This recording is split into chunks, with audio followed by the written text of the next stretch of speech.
Much of the media would have you believe that the upcoming elections are really just about personalities. Who's more empathetic? Who's more dignified? Who's more likable?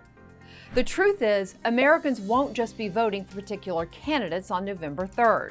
They will be choosing what kind of country they want to live in, work in, and raise their families in.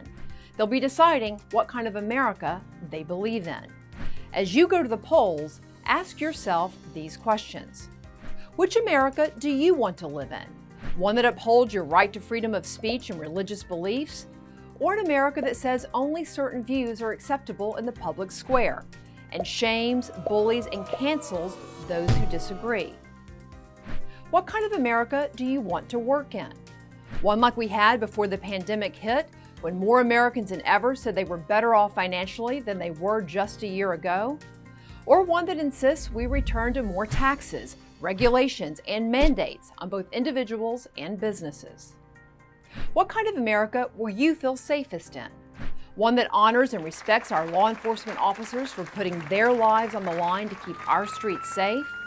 Or an America that calls for defunding the police and permits lawlessness and chaos in our neighborhoods? Do you want an America where parents are free to choose where their children are educated? Or one where zip codes determine a child's only option and perhaps their future? Do you want an education system that empowers families and rewards schools that succeed? Or one that props up the status quo and continues to fund those that fail? The same could be asked about healthcare. Do you want more choices at better prices?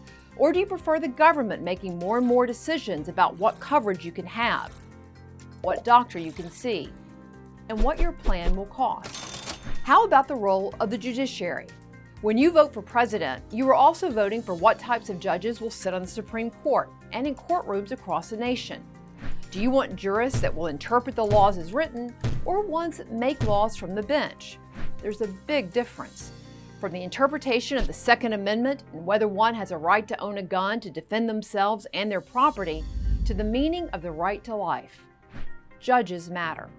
Do you want to live in an America where we control our own borders and where those seeking to come here obey our laws?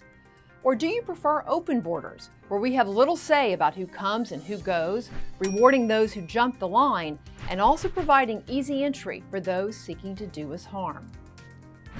What about America's economic and energy independence? When it comes to consumer goods, medical supplies, and critical resources such as oil and natural gas, do you want to live in a country that can and is producing those for itself, or one beholden to regimes like China, Russia, and Saudi Arabia? Do you prefer a country that upholds America's values on the world stage, or one that sells them out to garner approval from international elites at the United Nations or World Health Organization? Finally, do you want to live in an America where we honor our founding and our history while learning from our past? Or one where monuments are defaced and destroyed and history books are rewritten?